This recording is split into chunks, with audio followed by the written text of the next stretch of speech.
చేశాం కదా. ఇప్పుడు ఈరోజు మనం చేయబోయేటువంటి పని ఏంటంటే 6, 7, 8 అధ్యాయాలు 3 అధ్యాయాలు చూస్తాం మనం ఈరోజు. ఒక అధ్యాయానికే గంట మాట్లాడుతున్నాడు అన్నయ్య, ఇప్పుడు 3 అధ్యాయాలు అంటున్నాడు, 3 గంట అనుకోవద్దు. మా 6, 7 అధ్యాయాల్లో ఒక్కొక్క పాఠం నేర్చుకుంటూ 8వ అధ్యాయంలో ఒక్క సంఘటన, అది మనం ఎక్కువసేపు ధ్యానం చేస్తాం, రైట్. 6వ అధ్యాయం మీరు 5 అధ్యాయాలు విన్నారు కదా. అయితే 5 అధ్యాయాల్లో చక్కగా సంఘం అద్భుతంగా ముందుకెళ్ళిపోతుంది. ఆ విధంగా వెళ్ళిపోతున్నప్పుడు 6వ అధ్యాయంకి వచ్చేసరికి చిన్న వాళ్ళలో ఒక విధమైనటువంటి గొడవలు మొదలుపెట్టాయి. చిన్న చిన్న సమస్యలు రావటం మొదలుపెట్టాయి. ఆ సమస్యలు రావటం బట్టి అపోస్తలులు ఒక 7గురిని నియమించారు. 7గురిని ఎందుకు నియమించారంటే, వాళ్ళు ఏమంటారంటే, మేము వాక్యం బోధించాలి, మేము పరిచర్య చేయాలి, మేము మీతో పాటు ఈ ఆహారం పంచిపెట్టడం, భోజనం అందించడం అంటూ కూర్చుంటే అవ్వదు కదా, కాబట్టి మేము ఒక 7గురిని నియమిస్తాం అని చెప్పి నియమించారు. ఆ వచనాలు ఒకసారి చూస్తారా? 6వ అధ్యాయము 1వ వచనం నుంచి 5 వచనాలు. ఆ దినములలో శిష్యుల సంఖ్య విస్తరించుచున్నప్పుడు అనుదిన పరిచర్యలో తమలోని విధవరాండ్రను చిన్న చూపు చూచిరని హెబ్రీయుల మీద గ్రీకు భాష మాట్లాడు యూదులు సనగసాగిరి. అప్పుడు 12 అపోస్తలులు తమ యొద్దకు శిష్యుల సమూహమును పిలిచి, మేము దేవుని వాక్యము బోధించుట మాని ఆహారము పంచిపెట్టుట యుక్తం కాదు. కాబట్టి సహోదరులారా, ఆత్మతో జ్ఞానముతో నిండుకొనిన మంచి పేరు పొందిన 7 మనుషులను మీలో ఏర్పరచుకొనుడి, మేము వారిని ఈ పనికి నియమింతుము. అయితే మేము ప్రార్థన యందును వాక్య పరిచర్య యందును ఎడతెగక యుందుమని చెప్పిరి. ఈ మాట జనసమూహం అంతటికి ఇష్టమైనందున వారు విశ్వాసముతోనూ పరిశుద్ధాత్మతోనూ నిండుకొనిన వాడైన స్టెఫెను, ఫిలిప్పు, ప్రొకొరు, నికానోరు, తిమోను, ఫెర్మెవాసు, యూదుల మత ప్రవిష్టుడును అంతియొకయు వాడునగు నికోలాసును వారిని ఏర్పరచుకుని వారిని అపోస్తలుల ఎదుట నిలవబెట్టిరి. వీరు ప్రార్థన చేసి వారి మీద చేతులుంచిరి. ఇదండి జరిగిన విషయం. అయితే ఈ అపోస్తలులకి వచ్చినటువంటి సమస్య, కొంచెం ఇలా తిప్పుతావా బాక్స్ అంటే వాయిస్.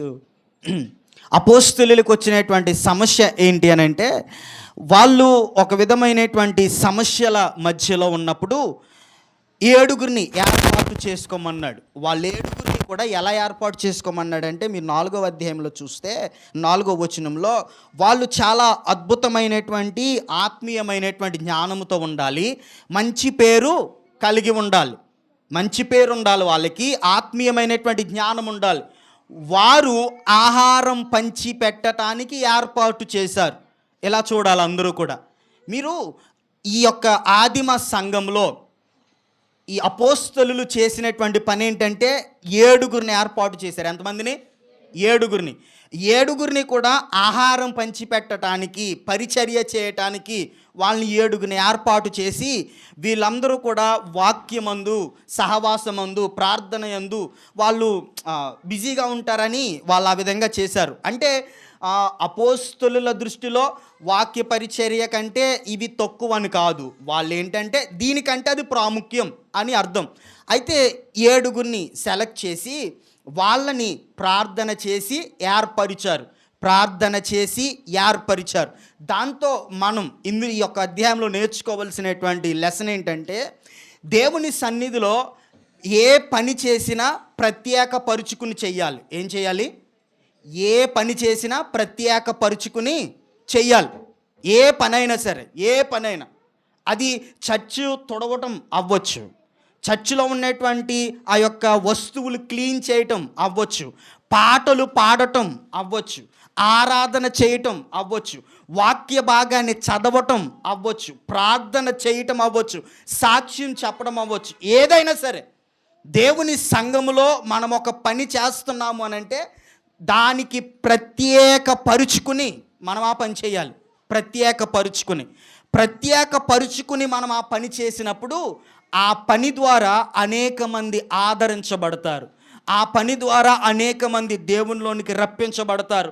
ఆదిమ సంఘములో ఎవరిని పడితే వారిని వాళ్ళు ఎంచుకోలేదు. ఆత్మీయమైనటువంటి జ్ఞానము కలిగినటువంటి వారిని, మంచి పేరు, మంచి సాక్ష్యం కలిగినటువంటి వారిని ఎంచుకున్నారు. ఈరోజు నేటి సంఘంలో అది లేదు. సంఘ నాయకులుగా ఉండటానికి ఇష్టపడేటువంటి వారు క్రైస్తవ సంఘాల్లో ఈ రోజుల్లో ఉన్నటువంటి పరిస్థితి ఏంటో చెప్పనా, డాన్ అయిపోవాలనుకుంటారు సంఘాల్లో. కానీ ఆదిమ సంఘములో అది లేదు. మణిగి ఉన్నటువంటి వారిని, ఆత్మీయ జ్ఞానం కలిగినటువంటి వారిని, పరిశుద్ధంగా జీవించిన వారిని ఎన్నుకున్నారు. ఆ విధంగా ఏర్పాటు చేయటం ద్వారా మీరు ఈ పేర్లు చదివాను కదా, స్టెఫెను, ఫిలిప్పు, వీళ్ళందరూ కూడా మీరు క్రొత్త నిబంధన ఆ పరిచర్య అంతా మీరు చూస్తే వాళ్ళు సంఘ పెద్దలుగా నియమించబడ్డారు. ఫ్యూచర్లో సంఘ పెద్దలుగా ఈరోజు వీళ్ళని ఆహారం పంచిపెట్టడానికి ఏర్పాటు చేస్తే వాళ్ళు రాను రాను సువార్త పరిచర్యలో ముందుకెళుతూ సంఘాలను నడిపించేటువంటి యోధులుగా తీర్చిదిద్దబడ్డారు. నేను ఈ మాట ఎందుకు చెప్తున్నాను చెప్పనా, యవనస్తులు, మీరు పాడేటువంటి పాటలు, మీరు చేసేటువంటి సేవ, మీరు చేసేటువంటి ప్రతి పని, అది మొదటి వారం భోజనం వడ్డించటం అవ్వచ్చు, మొదటి వారం చర్చి తొడవటం అవ్వచ్చు, పాటలు పాడటం అవ్వచ్చు, ఎవ్రీథింగ్ ఏదైనా సరే దేవుని కోసం జీవితాన్ని ప్రత్యేకపరుచుకుని చేస్తే దాని ద్వారా వచ్చే ఆశీర్వాదాలు చాలా గొప్పగా ఉంటాయి. వీరు ఆ విధంగా చేశారు. అయితే మీకు విషయం చెప్పనా, మనం ఈ 5వ అధ్యాయాన్ని మనం చూసుకుంటూ వెళ్ళాం. 6వ అధ్యాయంలోనికి వచ్చాం. ఈ 6వ అధ్యాయంలో 7గురిని ప్రతిష్ఠిస్తే స్టెఫెను ఫస్ట్ పేరు, ఎవరి పేరుంది? స్టెఫెన్. ఈయన 7వ అధ్యాయంలో ఒక ప్రసంగం చేశాడు. 7వ అధ్యాయంలో ఒక ప్రసంగం చేస్తే మొదటి వచనంలో ప్రసంగం ప్రారంభించాడు. 52-53 వచనాలకు వచ్చేసరికి ఆయన చంపేశారు. ఆయన చేసిన ప్రసంగం, మన పితరుడైనటువంటి అబ్రహాము ఉన్నాడు కదా, అబ్రహాము దగ్గర మొదలుకొని అబ్రహాము దగ్గర నుంచి సమస్తము మోషే నడిపించిన విధానము మొత్తం అంతా కూడా చెప్పుకుంటూ వచ్చి వారికి దేవుని వాక్యం బోధిస్తుంటే వారికి ఆ మాటలు నచ్చక ఆయన్ని చంపేశారు. సో అది 7వ అధ్యాయం. 6వ అధ్యాయంలో ఒక పాఠం నేర్పించాను. అది ఏంటి అని అంటే, మనము దేవునిలో ఏ పని చేసినా ప్రత్యేకపరుచుకుని చెయ్యాలి. మీకు విషయం చెప్పనా, ప్రత్యేకపరుచుకుని పని చేస్తే ఆ పని ఎదుటి వారి హృదయంలో ఒక విధమైనటువంటి ఉజ్జీవాన్ని రగిలిస్తుంది. మనము ప్రత్యేకపరుచుకోకుండా పని చేస్తే అది ఉజ్జీవం అవ్వదు. అది ఎదుటి వ్యక్తికి మారు మనసు కల్పించదు. ఇది 6వ అధ్యాయం. 7వ అధ్యాయంలో స్టెఫెను యొక్క ప్రసంగం. ఆ ప్రసంగం నచ్చక రాళ్లతో కొట్టి చంపేశారు. అయితే నేను దీని గురించి మీకు ఒకసారి వర్తమానం కూడా ఇచ్చేశాను. సో నేను దానికి ఎక్కువ టైం ఇవ్వటానికి ఇష్టపడట్లేదు. అందుకే రాళ్లతో కొట్టి చంపింది స్టెఫెను చేసింది దేవుని యొక్క పరిచర్య చేసినా కూడా శోధనలు వస్తాయి. మరొక మాట చెప్తున్నాను, ఇది బలమైన స్టేట్మెంట్. మీరు దేవుని కోసం యథార్థంగా నిలబడినప్పుడు, మీరు దేవుని కోసం స్థిరంగా నిలబడినప్పుడు, దేవుడే చాలు నాకు, ఈ లోకంలో ఎవరు వద్దు అనుకున్నప్పుడు ప్రాణాలు విడవాల్సిన పరిస్థితి కూడా వస్తుంది. There is no doubt about it. అర్థమైందా? అందులో ఏమాత్రం కూడా అనుమానం లేదు. సో ఆ విధంగా స్టెఫెను నిలబడ్డాడు. ఇప్పుడు 8వ అధ్యాయంలోనికి వద్దాం. ఈ 8వ అధ్యాయంలో ఏమైంది అని అంటే, 7వ అధ్యాయంలో స్టెఫెన్ని చంపేశారు కదా, ఆ చంపేయటం బట్టి ఒక్కసారిగా అపోస్తలులు తప్ప మిగిలిన వాళ్ళందరూ చెదిరిపోయారు. మీరు జాగ్రత్తగా వింటే ఫస్ట్ అపోస్తలుల్ని తీసుకెళ్ళి వార్నింగ్ ఇచ్చి వదిలిపెట్టారు. రెండోసారి జైల్లో పెట్టారు, దేవుని దూత తప్పించాడు. మరలా తీసుకెళ్ళి సన్హెద్రిన్ సభలో నిలబెడితే మొత్తం మీద అక్కడి నుంచి కూడా దేవుడు తప్పించాడు. ఇక్కడ వార్నింగ్లు లేవు, చెరసాలలో వేయటం లేదు, డైరెక్ట్గా రాళ్లతో కొట్టి చంపేశారు. ఇక ఆ సందర్భాన్ని చూచి మొత్తం అందరూ చెదిరిపోయి ఒక్కొక్కరు ఒక ప్రాంతానికి వెళ్ళిపోయారు, ఒక్కొక్కరు ఒక దేశానికి వాళ్ళు వెళ్ళిపోయారు.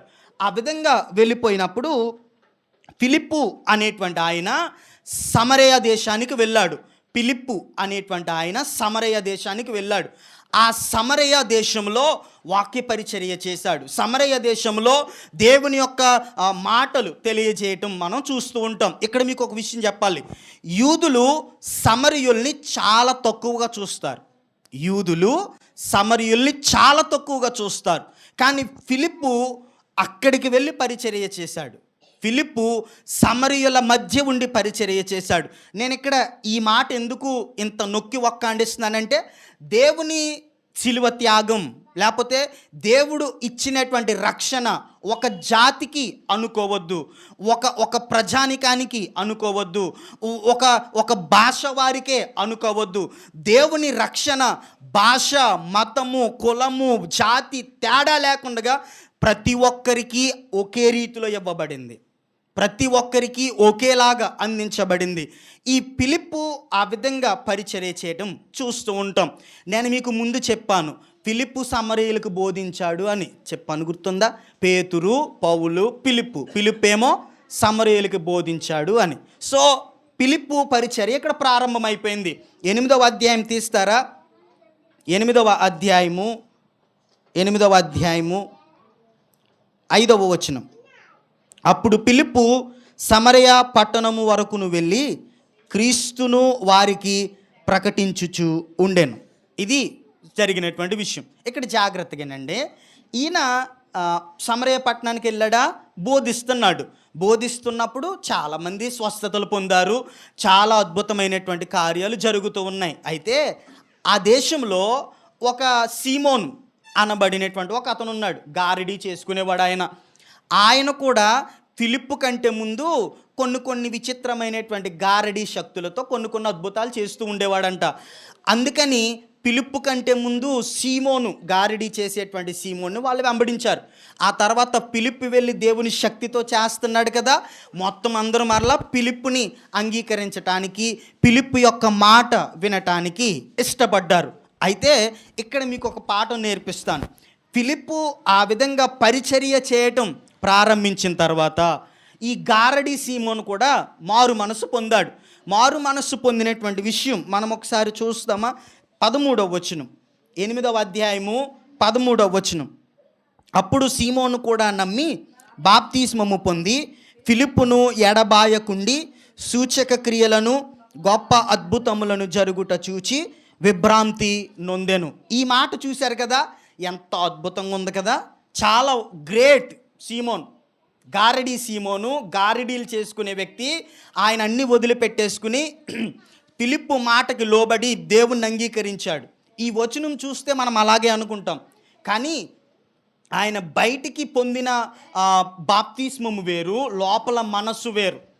ఆయన బయటికి పొందినటువంటి బాప్తిస్మము వేరు, లోపల మనస్సు వేరు. ఎందుకని ఈ మాట చెప్తున్నానంటే, అపోస్తలులు ఆ దేశానికి వెళ్ళారు. వాళ్ళు వెళ్ళి అందరి మీద రక్షణ పొందిన వారంట, పురుషులు, స్త్రీలు చాలామంది అయిపోయారంట సమరయ దేశంలో. ఆ విధంగా సమరయ దేశంలో అంతమంది ఫిలిప్పు వాక్య పరిచర్యకి లోబడితే అపోస్తలులు వెళ్ళి చేతులుంచి ప్రార్థన చేశారు. చేతులుంచి ప్రార్థన చేస్తే బాప్తిస్మము పొందిన వీరందరి మీద పరిశుద్ధాత్ముని శక్తి వారిలో ప్రవేశించింది. పరిశుద్ధాత్ముని వాళ్ళందరూ కూడా పొందుకున్నారు. ఆ విధంగా పరిశుద్ధాత్ముని పొందుకున్నప్పుడు సీమోన్ ఏమంటాడు తెలుసా? సీమోన్ ఏమంటాడు తెలుసా? ఒకసారి చూడండి 17వ వచనం. అప్పుడు పేతురును యోహానును వారి మీద చేతులుంచగా వారు పరిశుద్ధాత్మను పొందిరి. అపోస్తలులు చేతులుండుట వలన పరిశుద్ధాత్మ అనుగ్రహింపబడినని సీమోను చూచి వారి ఎదుట ద్రవ్యము పెట్టి, నేనెవని మీద చేతులుంచుదునో వాడు పరిశుద్ధాత్మను పొందునట్లు ఈ అధికారము నాకు ఇయ్యుడని అడిగెను. అందుకు పేతురు, నీవు ద్రవ్యమిచ్చి దేవుని వరము సంపాదించుకొందునని తలంచుకొనినందున నీ వెండి నీతో కూడా నశించునుగాక. నీ హృదయము దేవుని ఎదుట సరి అయినది కాదు గనుక ఈ కార్యమందు నీకు పాలు పంపులు లేవు. మీకు ఇప్పుడు అర్థమైందా? ఇందాక మనం చదివిన వచనంలో సీమోను నమ్మి బాప్తిస్మం పొందాడు. ఎందుకు బాప్తిస్మం పొందాడంటే ఆయన గారడి విద్యలు చేసుకునేవాడు. ఆయన కొంతమందిని కొన్ని సందర్భాల్లో కొన్ని విధాలుగా ఆయన అద్భుతాలు చేసుకుంటూ వెళ్ళాడు. ఇప్పుడు ఫిలిప్పు చాలా అద్భుతంగా రోగులు స్వస్థపరుస్తున్నాడు. వెంటనే సీమోను ఏమని ఫీల్ అయ్యాడంటే, నేను కూడా ఈ శక్తి సంపాదించుకుంటే నేను కూడా ఇలాంటి పనులు చేయగలుగుతాను అనేటువంటి హృదయం ఆలోచన ఆయనలో పెరిగిపోయింది. ఆయనలో పెరిగిపోయి వెళ్ళి పేతురు యోహాను ప్రార్థన చేస్తూ ఉంటే వాళ్ళు పరిశుద్ధాత్మను పొందుకుంటే ఈయనేమన్నాడు తెలుసా? అయ్యా ఇదిగో ఇంత డబ్బిస్తాను, నాకు కూడా అలాంటి వరం ఇవ్వి. ఎలాంటి వరం ఇవ్వాలో తెలుసా? నేను కూడా చేతులుంచితే, నేను కూడా ప్రార్థన చేస్తే అలా అయిపోవాలి, అలా అయిపోవాలి అని అంటే అప్పుడు అపోస్తలులు అన్నారు, అరే బాబు నీ మనస్సు మంచిది కాదు, నీ హృదయం దేవునికి దగ్గరగా లేదు, కాబట్టి నువ్వు ఇందులో పాలివాడవు కాదు. అది ఆ రోజు అపోస్తలులు చెప్పినటువంటి మాట. ఇక్కడ మనం నేర్చుకోవలసినటువంటి విషయం ఏంటంటే, దేవుని సన్నిధిలో రక్షణ అనేది హృదయ మార్పులో నుంచి రావాలి. హృదయంలో ఉన్నటువంటి స్థిరమైనటువంటి ఆత్మీయ జీవితంలోంచి రావాలి. అప్పుడే మనం నిలబడగలుగుతాం, అప్పుడే మనం పాలు పంపులు కలిగి జీవించగలుగుతాం. హృదయము మారకుండగా బాప్తిస్మము కరెక్ట్ కాదు. హృదయము మారకుండగా దేవుని అంగీకరించడం అన్నది కరెక్ట్ కాదు. హృదయములో దేవునికి స్థానం ఇవ్వకుండగా పైన నోటి పలుకులు ఉపయోగించడం కరెక్ట్ కాదు. దేవుని సన్నిధిలో దేవుడు ఏమంటాడో తెలుసా? నీ విరిగి నలిగినటువంటి మనస్సు నాకు కావాలి, ఆ హృదయాన్ని నాకు అర్పిస్తే చాలు. కానీ గారడి సీమోను అన్నీ ఇచ్చుకున్నాడు కానీ హృదయాన్ని ఇవ్వగలిగాడా? ఇవ్వలేకపోయాడు. పైగా డబ్బుతో వరాన్ని కొందామనుకున్నాడు. ఆయన డబ్బుతో వరాన్ని కొందామనుకున్నాడు. మీకు ఒక విషయం చెప్తాను, పరిశుద్ధాత్ముని శక్తి, రక్షణ, దేవుడిచ్చే వరం. పరిశుద్ధాత్ముని శక్తి, రక్షణ, దేవుడిచ్చే వరాలు ఇవి డబ్బు ఇస్తే రావు. దేవుని సన్నిధిలో యథార్థంగా అర్పించుకుంటే వస్తాయి. ఇవి మనం ఎక్కడో వెళ్ళి డబ్బు తగలేస్తే రావు. ఈ వరాలు రావు. కొంతమందికి పాటలు పాడే వరం ఉంటుంది. వాళ్ళు ఎక్కడైనా డబ్బులు తగలేసి తీసుకున్నారా వరం? నో, అస్సలు కానే కాదు. కొంతమందికి వాక్యము మాట్లాడేటువంటి వరం ఉంటుంది. కొంతమంది ఆరాధన చేస్తే చాలు నుంచున్నటువంటి వారు, సభలో ఉన్నటువంటి వారు పరిశుద్ధాత్మలో లీనమవ్వగలుగుతారు. కారణం వారు ద్రవ్యమిచ్చి సంపాదించుకోలేదు, దేవుడిస్తే పొందుకున్నారు. నేను మరలా చెప్తున్నాను, వరాలు, రక్షణ, దేవుని సన్నిధిలో ఉన్నటువంటి పరిశుద్ధాత్ముడు, ఇవి డబ్బిస్తే రాదు, దేవుడు అనుగ్రహిస్తే వస్తుంది. దేవుడు ఎప్పుడు అనుగ్రహిస్తాడు? మన హృదయం శుద్ధం చేసుకున్నప్పుడు. అందుకనే బైబిల్ ఎలా ఉంటుంది, హృదయ శుద్ధి కలిగినటువంటి వారు ధన్యులు, వారు దేవునిని చూచెదరు. దేవుణ్ణి చూపించగలుగుతారు. వారి జీవితంలో దేవుని కార్యములు చేయగలుగుతారు వారి ద్వారా. సో ఆ విధంగా ఈ యొక్క గారడి సీమోను ఉన్నప్పుడు పౌలు ఒప్పుకోలేదు, నువ్వు అభిషేకించబడటానికి అర్హుడువు కాదు, నువ్వు ఈ విధంగా మాతో పాలు పంపులు పొందటానికి నీకు అర్హత లేదు అని విడిచిపెట్టేశారు. సో ఆ విధంగా విడిచిపెట్టిన తర్వాత మీకు ఇక్కడ ఒక విషయం చెప్తాను. ఈ ఫిలిప్పు యెరూషలేములో స్టెఫెన్ని చంపేశారని సమరయ దేశానికి వచ్చాడు. అర్థమవుతుందా? ఫిలిప్పు యెరూషలేములో స్టెఫెన్ని చంపేశారని సమరయ దేశంకి వచ్చి ఇక్కడ సువార్త ప్రకటించడం మొదలుపెట్టాడు.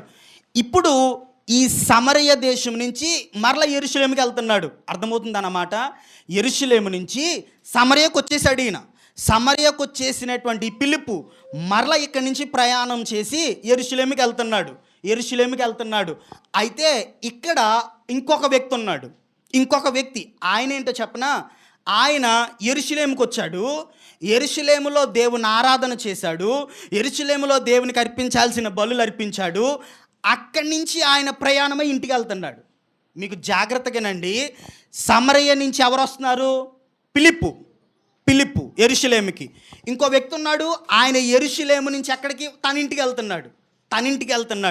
అయితే ఆ విధంగా వెళ్ళిపోతున్నటువంటి ఆయనకి పిలుపుకి దేవుని దూత కనబడి, పిలుపు నువ్వు ఇలా వెళ్ళకయ్యా, నువ్వు ఇలా వెళ్ళకు, దక్షిణ వైపు వెళ్ళు, దక్షిణ వైపు వెళ్ళు.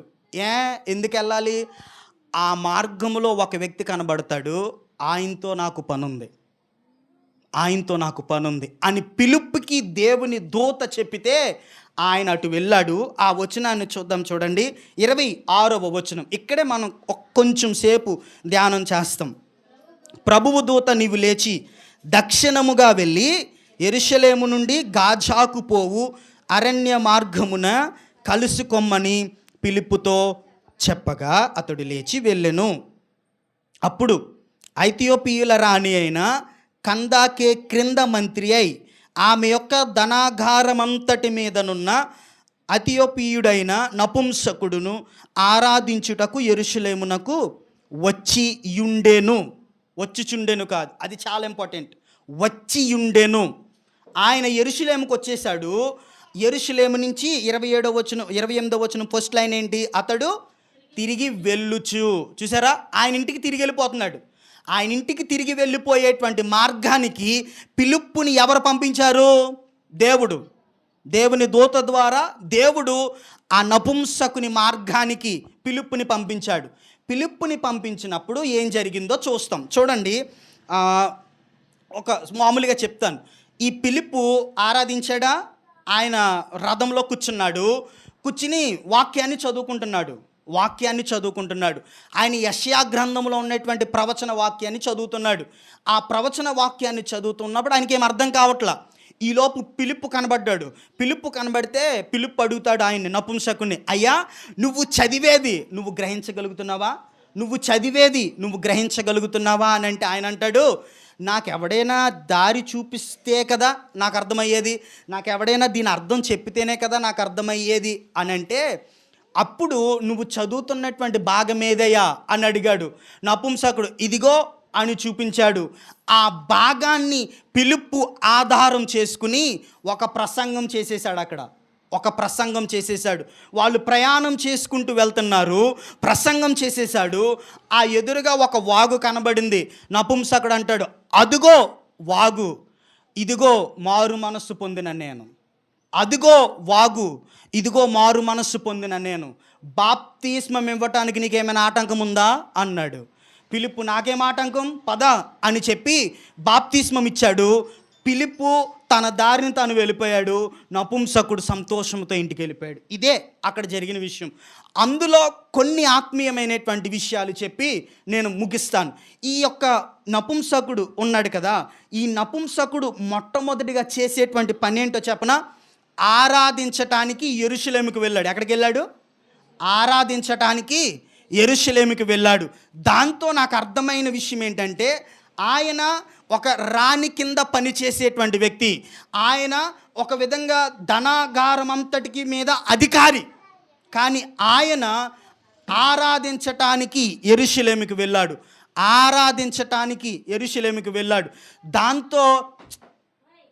దాంతో మీకు చెప్పాలనుకున్నటువంటి విషయం ఏంటో చెప్పనా? దేవుని కోసం మనకున్నటువంటి పనుల్లో సమయం కేటాయించడం నేర్చుకోవాలి. దేవుని కోసం మనకున్నటువంటి ఉద్యోగంలో సమయం కేటాయించడం నేర్చుకోవాలి. దేవుని కోసం మనకున్నటువంటి పరిస్థితులను పక్కన పెట్టడం నేర్చుకోవాలి. ఇది మొదటిది ఆయనలో ఉన్నది. రెండవది, ఆయన ప్రయాణం చేస్తున్నాడు కానీ వాక్యం చదువుకుంటున్నాడు. ప్రతి సందర్భంలో దేవుని వాక్యం ధ్యానం చేయడం నేర్చుకోవాలి. మూడవది, యథార్థంగా ఒప్పుకుంటున్నాడు. నాకు అర్థం కావట్లేదు, ఇది నేను చదువుతున్నాను కానీ నాకు అర్థం కావట్లేదు, నాకు నువ్వు బోధిస్తే నేను వింటాను. దాన్ని విధేయత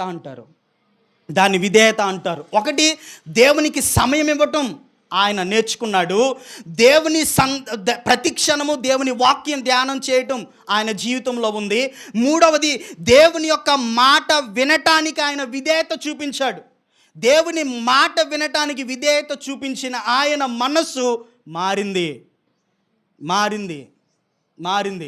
నేను ఎందుకు ఈ ఈ విషయాలు మీతో చెప్తున్నానంటే, దేవుని మన యొక్క పరిస్థితుల్లో, సంఘ పరిచర్యల్లో దేవుని కోసం మన జీవితంలో ఉన్న సమయాన్ని ఇవ్వటం నేర్చుకుని, ప్రతి క్షణము వాక్య ధ్యానములో ఉంటూ దేవుని మాటలు వినటానికి, అంగీకరించటానికి ఇష్టపడితే అప్పుడు మొదలవుతుంది రక్షణ. అప్పుడు మొదలవుతుంది రక్షణ. ఈయన చదువుతూ ఉన్నాడు, ఒక్కసారి చూస్తారా? 35వ వచనం. అందుకు ఫిలిప్పు నోరు తెరిచి ఆ లేఖనమును అనుసరించి అతనికి యేసును గూర్చిన సువార్త ప్రకటించాను. ఆయన చదువుతున్న వాక్యం ఏంటో తెలుసా? 32వ వచనం చూడండి. ఆయన గొర్రెవలే వదకు తేబడెను, బొచ్చు కత్తిరించు వాని ఎదుట గొర్రెపిల్ల ఎలాగు మౌనముగా ఉండునో అలాగే ఆయన నోరు తెరవకుండెను. ఆయన దీనత్వమును బట్టి ఆయనకు న్యాయ విమర్శ దొరకకపోయెను. ఆయన సంతానమును ఎవరు వివరింతురు? ఆయన జీవము భూమి మీద నుండి తీసివేయబడినదే. ఇది ఆయన చదువుతున్నటువంటి వాక్యం. ఆయన అమ్మాయి ఏం చేస్తున్నారు? అంత అల్లరి చేస్తున్నారే, ఇప్పటికి ఎన్నిసార్లు చెప్పాను నేను మీకు? అంత ఆ విధంగా వాళ్ళు చేస్తున్నటువంటి పరిస్థితిని బట్టి, వాళ్ళు చదువుతున్నటువంటి వాక్యం అర్థం చెప్పటానికి ఫిలిప్పు నోరు తెరిచి, ఏం చేసి? నోరు తెరిచి. ఇక్కడ మీకు విషయం చెప్పనా? దేవుణ్ణి అంగీకరించిన ఫిలిప్పు సమయం దొరికితే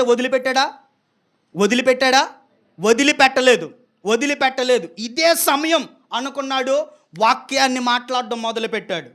రక్షణలోనికి వచ్చిన మీరు మీ తోటి వ్యక్తులకి టైం దొరికితే చాలు సువార్త చెప్పుతూనే ఉండాలి. కానీ దౌర్భాగ్యం ఏంటో చెప్పనా? మనోళ్ళు విశ్వాసులకే చెప్తారు, బయట వాళ్ళకి చెప్తే ఆడేమంటాడు అని చెప్పరు. కానీ దేవుడు అది కాదు. ఇక్కడ ఫిలిప్పు అలా లేడు. టైం దొరికింది, చెప్పడం మొదలెట్టాడు. నేను చాలా సందర్భాల్లో దేవుని సన్నిధిలో ఒక్కటే ప్రార్థన చేస్తాను. ఎవరైనా ఒక వ్యక్తి నా మనసులోనికి వచ్చినప్పుడు ఒక్క ఛాన్స్, ఆ ఛాన్స్లో పని అయిపోవాలి. మరలా వాడు వింటాడా అంటే మనకు తెలీదు. ఇంకోసారి చెప్పుతాన్రా అంటే వాడు రాడు. ఎందుకంటే వచ్చాడ్రా బాబు సొదగాడు అనుకుంటాడు. కాబట్టి ఒక్కసారే చెప్పాలి, పని అయిపోవాలి. ఆ విధమైనటువంటి విశ్వాసులుగా మీరందరూ నిలబడుదురుగాక. ఫిలిప్పు ఆ విధంగా చెప్పిన తర్వాత ఆయన మారు మనసు పొందాడు. ఆ వచనం కూడా చూసి మనం ముందుకెళ్ళిపోదాం. 38వ వచనం. విశ్వసించుచున్నాడని ఉత్తరం ఇచ్చాను. ఫిలిప్పు నపుంసకుడు ఇద్దరును నీళ్ళలో దిగిరి. అంతటా ఫిలిప్పు అతనికి బాప్తిస్మము ఇచ్చాను. అయిపోయింది నా వర్తమానం, ముగించబోతున్నాను. ఫిలిప్పు నపుంసకుడికి రథములో ప్రయాణం చేస్తూ వాక్యం చెప్పితే ఆయన మారు మనసు పొందేశాడు. నీరు కనబడింది, నాకు బాప్తిస్మం ఇస్తావా అని అడిగితే బాప్తిస్మం ఇచ్చేశాడు. బాప్తిస్మం ఇచ్చినటువంటి ఈయన రక్షణ పొందేశాడు. మీకు ఒక విషయం చెప్తాను. బాప్తిస్మం అనేది రక్షణ పొందిన తర్వాత తీసుకోవాలి. బాప్తిస్మం అనేది మారు మనస్సు పొందిన తర్వాత తీసుకోవాలి. బాప్తిస్మం అనేది హృదయ ఆలోచనలను మార్చుకున్న తర్వాత తీసుకోవాలి. అప్పుడు బాప్తిస్మానికి విలువ, అప్పుడు రక్షణకి విలువ, అప్పుడు నువ్వు చేసినటువంటి కార్యానికి విలువ. నాకు మొన్న శుక్రవారం ఒక అతను ఫోన్ చేశాడు, పేరు చెప్పను ఎందుకంటే మీకు తెలుసు. ఆయన ఫోన్ చేసి ఆయన ఏమన్నాడంటే, ఈరోజు ఖాళీయేనా అన్నారు. ఖాళీయే అన్నాను. ఖాళీయే అంటే ఆయన ఏమన్నారు తెలుసా? ఈరోజు ఆయన చేసింది పొద్దున్న శుక్రవారం, ఆ రోజు ఆయన అన్నటువంటి మాట, ఈరోజు ఒక వ్యక్తి బాప్తిస్మం తీసుకోవడానికి వస్తున్నాడంట. ఆయనకి మారు మనస్సు కలిగేలాగా వాక్యం చెప్పాలి నువ్వు వచ్చి అన్నాడు. ఏంటే బాప్తిస్మం తీసుకోవడానికి వస్తున్నాడు, మారు మనస్సు కలిగేలాగా నేను వాక్యం చెప్పాలి? మీకు పిచ్చా? బాప్తిస్మం తీసుకునేవాడికి మారు మనసు కలిగించడం ఏంటి? మారు మనసు కలిగిన తర్వాత కదా బాప్తిస్మంలోనికి రావాలి. నేను రానన్నాను మొన్నే శుక్రవారమే. నేను రాను. మారు మనస్సు పొందకుండా బాప్తిస్మం ఏంటి? మారు మనస్సు పొందిన తర్వాత మనం తీసుకోవాలి బాప్తిస్మం. మన యొక్క కార్యములను విసర్జించిన తర్వాత తీసుకోవాలి బాప్తిస్మం. ఈరోజు పెళ్ళికి బాప్తిస్మం, సంఘం కోసం బాప్తిస్మం, సంఘంలో ఒక పదవి వస్తుందని బాప్తిస్మం. చాలా భయంకరమైన పరిస్థితిలో ఉంది నేటి సంఘం. కానీ ఆనాడు అలా కాదు. పై వచనాలు చూస్తారా ఒకసారి? 37వ వచనం, ఫిలిప్పు, నీవు పూర్ణ హృదయముతో విశ్వసించిన ఎడల, పూర్ణ హృదయం, హృదయ ఆలోచన, హృదయంలో ఉన్నటువంటి మనస్సు మార్చబడినప్పుడు దేవుని కోసం స్థిరంగా నిలబడగలుగుతాం. దేవుని కోసం. ఇప్పుడు ఇందాక గారడి సీమోను, ఆయన కూడా రక్షణ పొందాడు, ఆయన కూడా బాప్తిస్మం తీసుకున్నాడు. కానీ మనసు మారిందా? మారలేదు.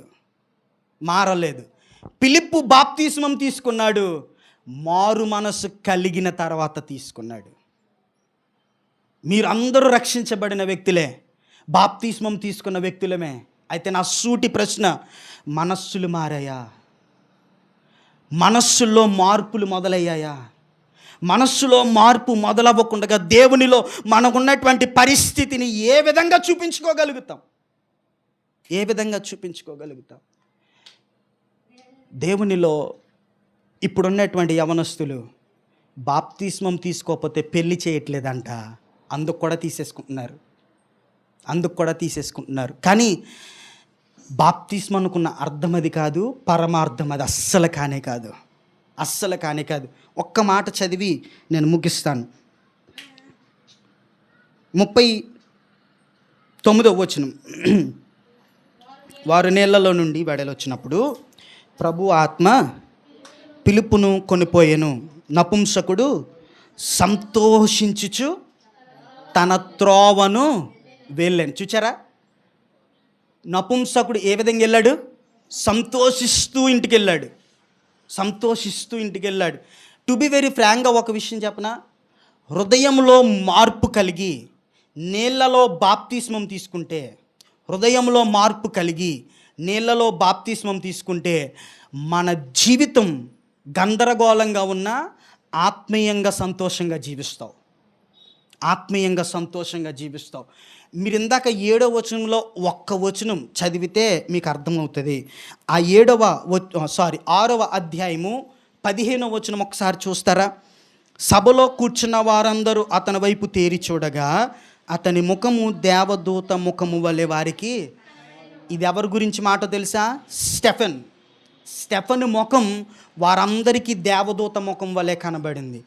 రక్షణ హృదయంలో నుంచి పొందుకున్నప్పుడు, మారు మనస్సు హృదయములో కలిగినప్పుడు, వాక్యం కూడా అదే చెప్పుతుంది, హృదయములో అంగీకరించి నోటితో ఒప్పుకొని నీళ్లలో బాప్తిస్మం తీసుకున్నప్పుడు అది దేవునికి ఇష్టమైనది. కాబట్టి ఈ మధ్యాహ్న కాల సమయంలో ఫిలిప్పు నపుంసకునికి బాప్తిస్మం ఇచ్చాడు. కారణం, ఆయన హృదయములు అంగీకరించాడు. ఫిలిప్పు బాప్తిస్మం తీసుకున్న తర్వాత సంతోషంగా ఇంటికి వెళ్ళాడు. దేవునికి మహిమ కలుగును గాక. సంతోషము దేవుడు ఇస్తాడు. ఎప్పుడో చెప్పనా? నా పాప భారము తొలగిపోయింది అన్న ధైర్యం నీకున్నప్పుడు, హృదయంలో మార్పు కలగకుండగా పాప భారం తొలగింది అన్న ధైర్యం వస్తుందా? రాదు, అస్సలు రాదు. పాప భారము తొలగలేదు, నేను బాప్తిస్మం తీసుకున్నాను అన్న గుబులెక్కువైపోద్ది. ఆయన హృదయం మారింది, ఆయన మనస్సు మారింది, పాప భారము తగ్గింది, పాపమంతా దేవుని కోసం ఆయన అర్పించేసుకున్నాడు, వదిలిపెట్టేసుకున్నాడు. ఇక నూతన జీవితం, నూతన మనస్సు, నూతన కార్యములు, దేవునిలో సంతోషమైన జీవితం. ఆ జీవితం నీకు కావాలా? ఆ జీవితం మన జీవితంలో ఉండటానికి ఇష్టపడుతున్నారా? మారు మనస్సు పొందుదాం. అయితే మీకు ఇప్పుడు ఉన్నటువంటి ప్రశ్న, అన్నయ్య లేకపోతే తమ్ముడు, మేము బాప్తిస్మం తీసుకున్నాం కానీ మారు మనస్సు లేకుండా తీసేసుకున్నాం అంటారా? ఈరోజు మనస్సు మార్చుకుంటే చాలు, మరలా బాప్తిస్మం అవసరం లేదు. మరలా బాప్తిస్మం తీసుకోనాల్సిన అవసరం లేదు. బాప్తిస్మం ఒక్కసారే ఈ క్షణం మారితే చాలు. తలలోంచుతారా? ప్రార్థన చేసుకుందాం. ప్రభువా, నా జీవితం నాకున్నటువంటి పరిస్థితి, మీరు మార్చండి. నాకున్నటువంటి పరిస్థితుల్లో మీరు తోడై ఉండండి. గారడీ సీమోను రక్షించబడ్డాడే కానీ మనస్సు మారలేదు. ఫిలిప్పు బోధించినటువంటి నపుంసకుడు మనస్సు మార్చుకొని రక్షణ పొందాడు. ఈ మధ్యాహ్న కాల సమయంలో బాప్తిస్మం తీసుకున్నాం, రక్షణలో ఉన్నాం, దేవుని ఆరాధన చేస్తూ ఉన్నాం. మనస్సు మారిందా? ఈ మధ్యాహ్నం దేవుని సన్నిధానంలో ఎందుచేత తీసుకున్నావు బాప్తిస్మం? పాత జీవితం, గతం జీవితం, పాత ఆలోచనలు, గత అనుభవాలు విడిచిపెట్టకుండా ఎంతకాలం నటిస్తూ జీవిస్తావు? ఎంతకాలం దేవుని సన్నిధిలో ఒక విధమైనటువంటి మాస్క్ తగిలించుకుంటావు? నువ్వు మాస్క్ పెట్టుకుని నీ తోటి వ్యక్తిని మోసం చేయొచ్చు, ఫిల్టర్ పెట్టుకుని పాస్టర్ గారిని మోసం చేయొచ్చు, కానీ నీ హృదయ ఆలోచనలను సమస్తం ఎరిగిన దేవుణ్ణి మోసం చేయలేం. సంగమా, ఈ మధ్యాహ్న కాల సమయంలో నిజమైన మారు మనసు కలిగిన వ్యక్తిగా ఉంటావా? సంతోషముతో ఇంటికి వెళ్తావు, సంతోషముతో దేవుని ఆరాధన చేస్తావు. నీ హృదయంలో గుబులుండదు, నీ మనస్సులో ఆవేదన ఉండదు, నీ కుటుంబంలో ఒక విధమైనటువంటి పరిస్థితి ఉండదు. ఈ లోకరీత్యా ధనం లేకపోయినా, ఈ లోకరీత్యా ఆరోగ్యం లేకపోయినా, ఈ లోకరీత్యా నీ కుటుంబ పరిస్థితులు బాగోకపోయినా, ఈ లోకరీత్యా నీ వ్యక్తిగత పరిస్థితులు బాగోకపోయినా, జీవితం అంతా అప్పులతో ఉన్నప్పటికీ దేవుని సన్నిధిలో ఆనందిస్తూ ముందుకు సాగిపోతావు. దేవుడు ఇచ్చినటువంటి ఆత్మీయమైనటువంటి అభిషేకంతో ముందుకెళ్తావు. అట్టి విధమైనటువంటి ఆనందం, అట్టి విధమైనటువంటి సంతోషం, అట్టి విధమైనటువంటి గొప్ప ఆత్మీయమైనటువంటి ఆనందంలో దేవుడు మనలందరినీ కూడా ముందుకు నడిపించునుగాక. ఈ మధ్యాహ్న కాల సమయంలో నిజమైన మారు మనస్సు పొందు. ఏమో నీకు తెలియక బాప్తిస్మం తీసేసుకున్నావేమో, ఒకవేళ బాప్తిస్మం తీసేసుకుని మరలా పడిపోయావేమో. రెండోసారి బాప్తిస్మం అవసరం లేదు, మనస్సు మారితే చాలు, మనస్సులో మార్పు కలిగించుకుంటే చాలు, యథార్థంగా దేవునిలో నీ జీవితాన్ని ఒప్పుకుంటే చాలు. వాక్యం సెలవిస్తూ ఉంది, యథార్థముగా మన పాపములను ఒప్పుకుంటే ఆయన నమ్మదగినవాడు, నీతిమంతుడు గనుక మన పాపములను క్షమించి సమస్త దుర్నీతి నుంచి పవిత్రులుగా చేస్తాడు ఆయన. ఈ మధ్యాహ్నం దేవుడు నిన్ను పవిత్రునిగా, పవిత్రురాలుగా చేయడానికి ఇష్టపడుతూ ఉన్నాడు. యేసయ్యా, గారడి సీమోనులాగా హృదయం మారలేదు నాది. ఈ మధ్యాహ్నం నపుంసకునిలాగా హృదయం మార్చుకోవడానికి ఇష్టపడుతున్నాను. ఆ రోజు పౌలు ఆ యొక్క గారడి సీమోనికి అభిషేకం ఇవ్వటానికి ఆయన ఒప్పుకోలేదు.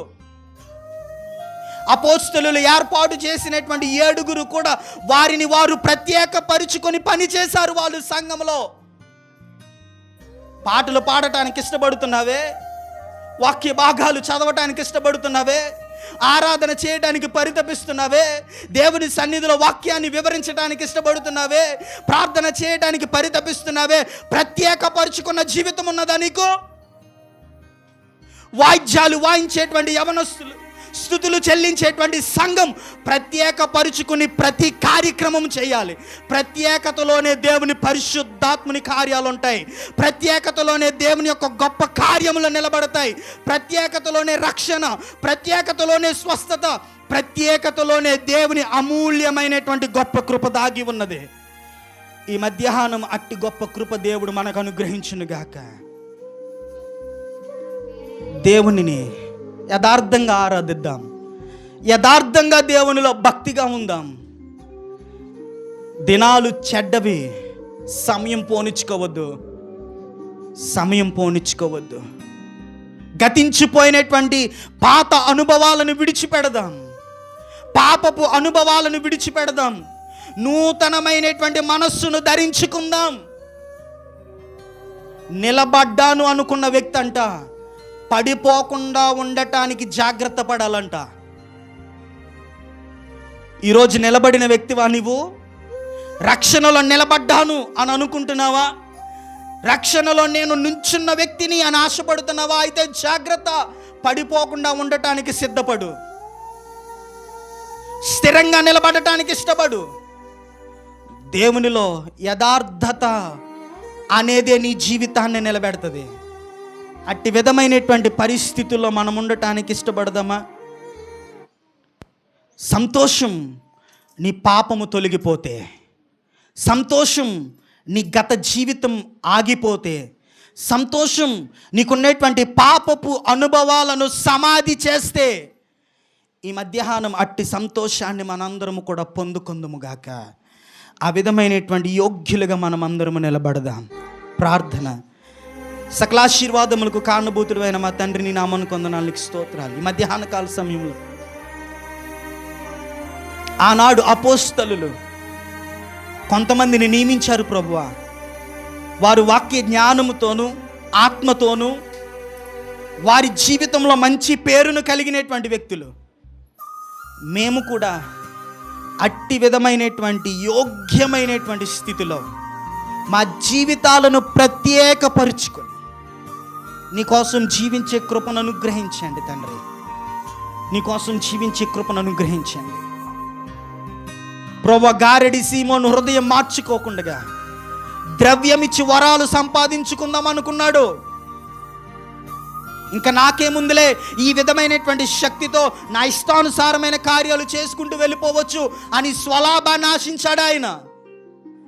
ప్రభువా, నువ్వు గారెడి సీమోనికి నీ అభిషేకం ఇవ్వటానికి ఇష్టపడలేదు ప్రభువా. మా జీవితంలో స్వలాభం కోసం ఆశిస్తున్నామేమో, మాకున్నటువంటి డబ్బును ఖర్చు పెట్టి వరాలు సంపాదించుకుందాం అనుకుంటున్నామేమో. తండ్రి, మమ్మల్ని క్షమించండి ప్రభువా. నపుంసకుడు ఆరాధించటానికి సమయం ఇచ్చాడు. ప్రయాణంలో నీ వాక్య ధ్యానం కోసం సమయం ఇచ్చాడు. వాక్యం అర్థం కాకపోతే నీ సేవకుని దగ్గర అడిగి తెలుసుకోవడానికి ఇష్టపడ్డాడు ప్రభువా. ఈ విన్నటువంటి వాక్యాన్ని విడిచిపెట్టకుండా హృదయంలో అంగీకరించాడు తండ్రి. అందుకు మారు మనస్సు పొంది బాప్తిస్మం తీసుకున్నాడు. ఈ మధ్యాహ్న కాల సమయంలో నీకు సమయం ఇచ్చే సంఘముగా, ప్రతి క్షణము నీ వాక్యాన్ని ధ్యానం చేసే సంఘముగా, నీ మీద ఆధారపడేటువంటి సంఘముగా, విన్నటువంటి వాక్యాన్ని విడిచిపెట్టకుండా దానిని మా మనస్సులో అంగీకరించి నీ కొరకు జీవించేటువంటి సంఘముగా నిలబడి రక్షణలోనికి రప్పించండి ప్రభువా. ప్రతి ఒక్కరిని మీరు దీవించి ఆశీర్వదించమని, మీరే మహిమ ఘనత ప్రభావాలు ఆరోపించుకోమని యేసే నామంలో ప్రార్థించి వేడుకొంచున్నాం తండ్రి. ఆమేన్, ఆమేన్. మీ అందరికీ నా వందనాలు.